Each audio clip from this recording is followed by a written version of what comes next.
Welcome back to Shemsuniverse. So today, guys, we're going to discuss Neptune and all of the astrological signs.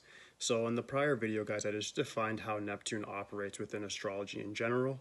So you guys should have a pretty good understanding of what Neptune means, its symbolism, and then how it's going to integrate within the signs. Now I'm going to explain that.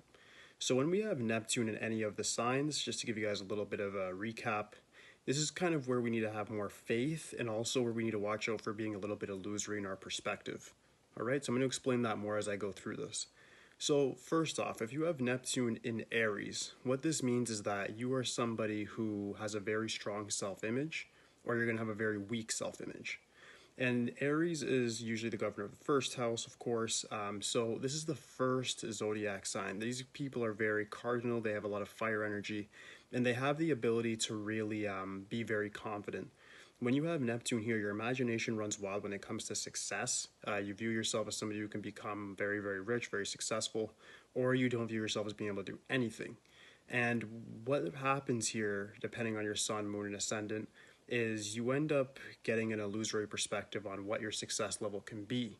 Most typically, Aries people with Neptune and Aries, they do end up having a lot of overconfidence in comparison to timidity, but it is possible to be very timid as well. So what I'd say to watch out for is just looking at your perspective and looking at real life. Like, how is real life working? What is your process? How are you going to actually formulate your measure of success? And then meet those measurements and just keep going. You'll build confidence as you actually check things off the list versus just going in your imagination and just imagining success and hoping it will happen. So my main suggestion to anybody that has Neptune in Aries is just make sure that you are looking at your idea of your purpose, your goal, your success. Make sure it's realistic, but don't dream too big to the point where you're not going to be able to hit that measure, but also don't be too small to the point where you just don't feel yourself as being able to do anything whatsoever. Make sure that your confidence is just based upon competence, and that'll solve this problem completely. Focus more on actually how competent you can undergo an activity in comparison to how confident you are doing it. All right? Moving on next, we have Neptune in Taurus. So when we have Neptune in Taurus, this is people that really have a obsession with like material goods. They want to be rich, they want to be flashy, successful, they want to have all the luxury and comforts of life. This can sometimes lead to like a bit of an OCD when it comes to materialism.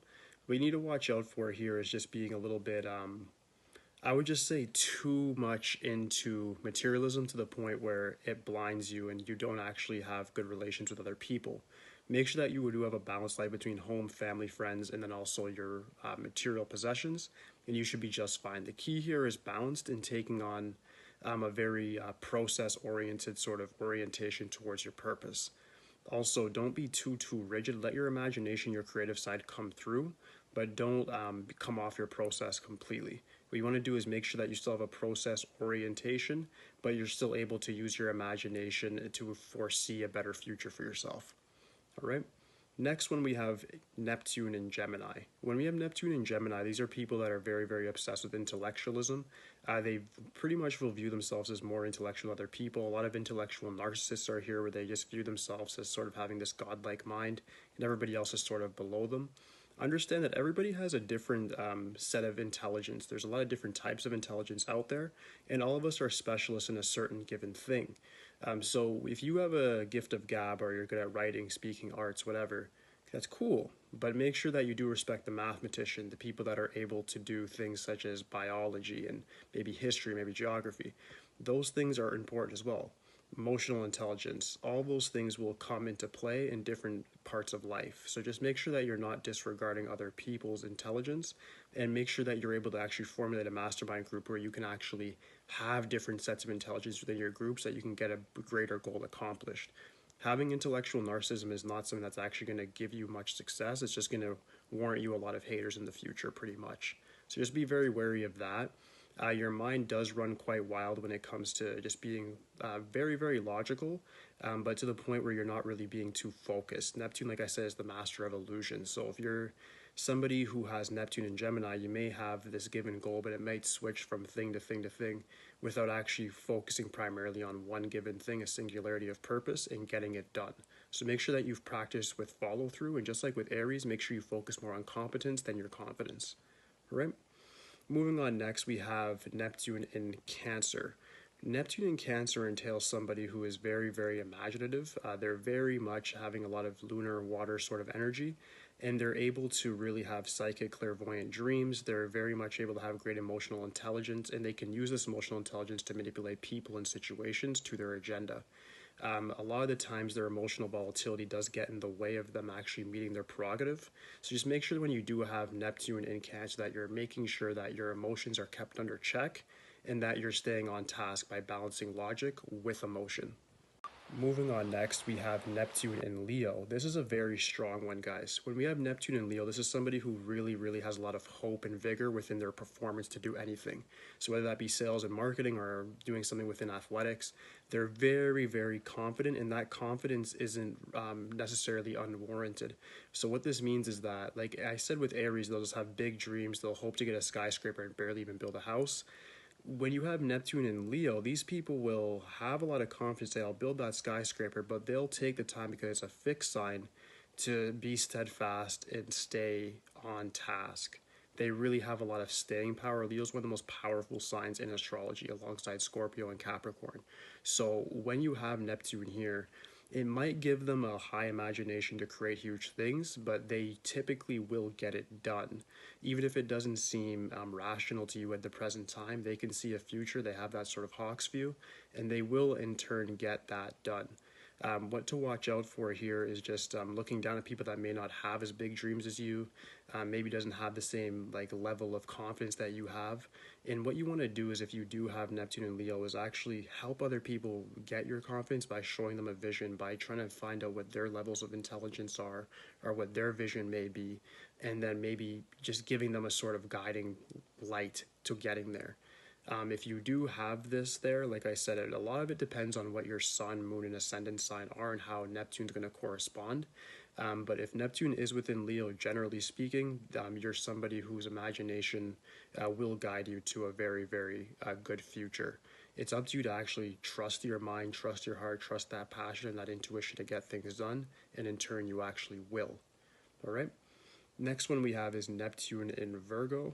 Neptune in Virgo leads to people that have an over obsession with details. This is the whole paralysis leads to analysis thing again. So the thing about it is this. Excuse me, I said that wrong. Over analysis leads to paralysis. I said that backwards.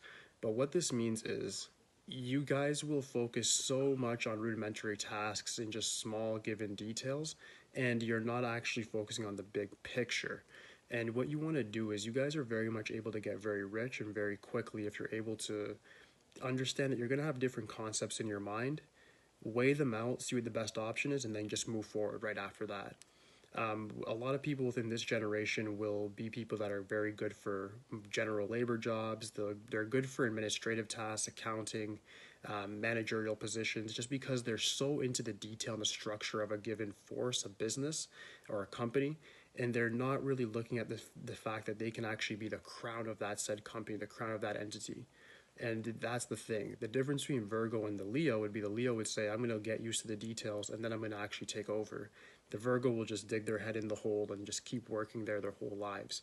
It's up to you guys to understand that once you master the competence to get certain tasks done, you do deserve higher raises and promotions. So you need to actually look at your mind and assess what your beliefs are and make sure they're in line with whatever given purpose you may have. All right? Moving on next, we have Neptune in Libra. People with Neptune in Libra tend to have an over analysis when it comes to looking at justice within the world. And it's not just within one-on-one relations. They definitely want justice there, but they want to see karma actually play out. It's the whole balancing act again. So they actually want to see, understand that, yeah, this person did a bad thing, and I want to see what the bad consequence is. A lot of people here will be the justice seekers, the people that actually really want to see the good people get the good results and the bad people get the bad results. We have to understand we live in an infinite multiverse, and not all the time will you see the bad people get the bad results, maybe in this lifetime or when you're around them. It's up to you to actually just judge your own karma through your thoughts, your words, your deeds, and just assess what you're doing from there. If you're going to go and look at what other people are doing and then follow their lifeline, you're not going to actually be attending to your own, and in turn you're actually going to accrue bad karma. Once we're focusing on our vision, our thoughts, our words, and our deeds turn into visions, turn into plans, and that turns into competence. when you're doing those things, you end up actually achieving a lot more in comparison to just aligning yourself with what other people are doing. Because the karma that you're ensuing is going to be bad, because instead of putting energy into what you're supposed to be doing, you're putting energy into what somebody else is doing. And that in turn actually gives them more energy based on your attention. Understand? So make sure that you're not being illusory and trying to focus on other people and hoping bad things will happen to them, because that in turn will reflect and come back to you. Moving on, next we have Neptune in Scorpio. When we have Neptune in the Scorpio position, these people are very, very much about their power. They're about really understanding the way power in which works, and they'll manipulate the way to get the most power in this lifetime. So people here, their main, I'd say, adjective for Neptune in Scorpio is ambition. They're very, very ambitious. They're very quiet about it. They're action oriented. They don't want to talk. It's not like Aries or Leo. They're going to be like, I'm going to do this, I'm going to do that. The Scorpio is going to be like quiet and get everything done. They're not going to say much. And when you're like that, you're able to actually really get things done in a scale, because you have a good concealment about you, and you're able to make sure other people's bad energy isn't hitting you. People don't really draw attention to yourself, and that actually does produce good results. I can't lie. The bad karma that you can ensue is that if you have an over obsession with power, power does corrupt. And if you have an over obsession with it, you might manipulate or hurt other people on the way up that ladder. The key here is to make sure that you're balancing your principles with your obsession with power, and you'll be just fine. But just make sure that you don't cross out any of your principles just to get a certain end desired result, because that result will turn out very differently if you do end up doing something that's going to accrue you bad karma. It may not happen right away, like I explained to Libra, but it will happen in due season. All right? Next, what I want to cover is Neptune and Sagittarius. These people tend to be very, very focused on their emotions and how they feel at any given moment. They're very much optimistic people, even when things around them aren't in the most optimal scenario. But Sagittarius, it's a free, loving, adventurous sort of energy. And when you have Neptune here, it makes these people sort of on the sort of bandwagon of always be positive. They're the people that will read the books like The Think and Grow Rich. They'll read Magic of Thinking Big. They'll read all these self-help books, but they won't actually apply. When you have Neptune and Sagittarius, these are people that will just absorb, eat it all up, and then not apply it to any given thing. What you want to do is make sure that you're applying your knowledge directly to your life, making sure you're living your life and not just observing it, not just being the person that's on the bench, the person that's in the stands. Make sure that you're getting in the ring of life, becoming that warrior, becoming that performer, and actually utilizing the knowledge that you've absorbed throughout your whole life. Using the self-help books, using your experiences, using the wisdom that you've gotten through other people, through parents, through relatives, whatever. But just make sure that the knowledge that you have within your mind, because it's great, is actually being used, and you're a mutable sign here, so make sure it's being focused on the correct thing. All right? Moving on, next we have what's my one, Neptune and Capricorn. So my generation, we're all about our money, money, money. We're about our businesses. We're the millennials, I suppose. We're the people that we don't want to work for anybody. And I understand. I see how this actually all aligns. Neptune and Capricorn, and this is somebody who wants to have a lot of focus on money and business, and we're kind of illusory about it. And a lot of the other generations make that very clear to us, that not everybody can be an entrepreneur. Not everybody can just do this. It takes a certain killer instinct. It takes a certain ruthlessness, a certain level of ambition, a certain level of consistency, discipline. All of these things, a lot of people in my generation forego, and they just want immediate success. And that's the problem with Capricorn, is that Capricorn is here to teach that you need to take step-by-step processes to get what you want. You need to trust the process in order for the stars to align for you. An overnight success is about 5 to 10 years of going through a whole bunch of failures to get there. So when you understand that concept, you realize that you must learn by going out there and by getting things done. Neptune and Capricorn people, unlike Neptune and Sagittarius, will actually still read those self-help books, but they'll actually bridge off and use it. They'll overcome the obstacles, they'll walk over, and they'll get things done. They'll get their hands messy. The concept here is not to become too pessimistic and not to expect results too quickly. Saturn is reflected here with Neptune. So Saturn's going to obviously put obstacles in our way. It's going to cause a lot of delays, a lot of disappointments. But it's through those things that we actually have to learn our lessons. Our losses are lessons, and when we get those wins, it's going to feel even better, if that makes sense. All right? last two now, we have Neptune in Aquarius. Neptune in Aquarius, I would say, is very, very similar to having Neptune in Libra. The Neptune in Aquarius is a lot about humanitarianism. It's a lot about having your own intellectual sort of perspective, but it's very individualistic. When you have Neptune here, this is a lot of people that will actually innovate and want to change the world to something different. Just understand that if you want to change the world, don't just complain about the way it is right now. Actually have a very clear vision of what you would like it to be. A lot of people, when they even tell me their problems in general, this relates directly with it, they'll tell me about, oh, I'm poor, or oh, I don't have good relationships, oh, my friends suck, oh, my family sucks, oh, I don't like living at home. But then they don't tell me about what's the other side to that paradigm. So what would it look like to have good friends? What would it look like to have a nice car? What would it look like to have a great job? What would it look like to have your own place? They never really talk about that. They just give more energy to the negative things. And that's the whole problem with Neptune and Aquarius as well, is that we get caught up in a negative feedback loop, a negative dialogue, being the black sheep in our own reality. What you want to do is look at all the negatives that you have in your paradigm and then imagine having the flip side of that and then work towards that. Once you're able to actually work towards a positive vision, but you can live it within your mind, you can then translate it to your reality.